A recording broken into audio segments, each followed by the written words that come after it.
Welcome back to American Beef Ranch. My name is Jesse. Today, I guess I need to tell you a story about why trying to hit home runs probably isn't the best way to run your farm. This is my farm. I got about 185 acres of irrigated ground in south central Idaho, so a pretty small farm in this area and in the grand scheme of things. But as you guys know, this is a certified organic operation. I moved a lot of dirt this year. I've been trying to do a lot of things. I also have a fertilizer distributorship company, and I wanted this corn crop to do so well for a couple reasons. One, because the dairy was trying out my fertilizer and I wanted the fertilizer to do good so that obviously I could earn continued income and fertilizer contracts from them. And number two, because I want to be a good partner to the people I'm selling crop to. Like, I want it to be have a lot of value to them, because if you don't know, farming's kind of difficult and it's kind of expensive.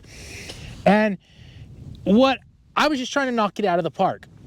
So in doing so, I did a couple things. Number one, we moved a whole bunch of dirt, about 45 acres of dirt. We moved covered rock piles, cleaned up ground that was irrigated, and made it more croppable. And I don't regret that at all. If I would have known what it would have cost at first, I may have split it up over a couple of years. But at the same time, it's done now. We're moving forward, and it's going to be better. The other thing is, I spent too much money on fertilizer. I was trying to hit it home run. I was trying to knock it out of the park. And in farming, that doesn't work. So this kind of reminds me of when I was a little kid.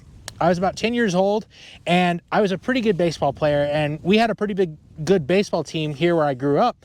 And we were playing baseball, doing really good, and I was hitting a lot of home runs. Like, more home runs than anybody else on the team. I was hitting the ball pretty well. And it got to the point where I kind of expected it of myself. And one time, I remember one at bat specifically, I was trying so hard to hit a home run, I ended up hitting like 14 foul balls in a row and then striking out.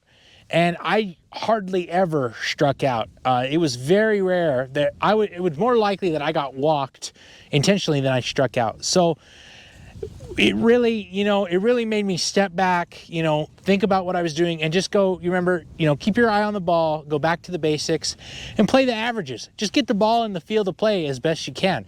And when I started going back to that process and that procedure, I started hitting home runs again, and I started hitting the ball a lot better. And that really helped us as we went throughout that year. And so how you take that and apply it to the farm. So how I would apply that to what went on here, I was trying to hit a home run. I was trying really hard. I wanted to be the best that I could. I wanted to knock it out of the park. And instead, I should have played the law of averages. I know that you guys may not know, or you may know this. Agriculture is based off averages, right? So usually what we have is average cost to produce a crop. We have an average yield, and we have an average price that we receive for that crop. And we use those averages to determine our profit and loss for a year. Now, yes, there's high years, there's low years. Sometimes input costs are higher, sometimes they're lower, but we play on averages. Now, the problem that people in agriculture have had lately is that those input costs getting to the point where they're crossing the amount of money that you can make. So it's really hard to turn a profit in agriculture. And obviously that's not sustainable, and that's not what we want to do. And especially in my fertilizer company, I completely preach basically the law of averages. Our goal is to make more profit per acre, and over time to get that input cost to get away from the potential profit so that we have a bigger gap here. That way we can make more money farming, and we can make it sustainable for more generations to continue doing so. Farming has got to the point where it's completely pretty much unobtainable unless you are born into it and given the keys to an operation. It is very difficult to start from scratch, and it's honestly, I don't know if you could recommend starting from scratch. It's a great life. It's wonderful to be a part of these communities once you get inside of them. But even though my family has farmed for 110 years and I had a lot of resources to help me, I still financially, it's just me and my wife were on our own. We had to buy a place that needed a lot of improvement. And in the grand scheme of things, we don't have enough acres to really make sense financially for me to do this full time. And that's why I sell fertilizer.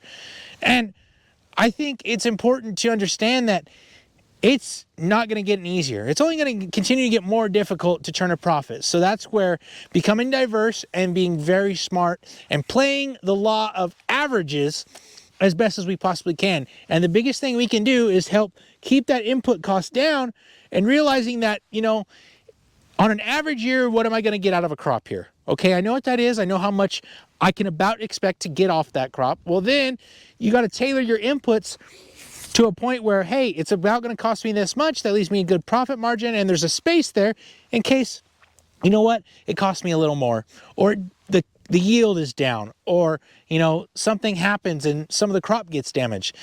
It's really important to make sure that you keep that cushion in there, and instead of trying to hit a home run, play those laws of averages.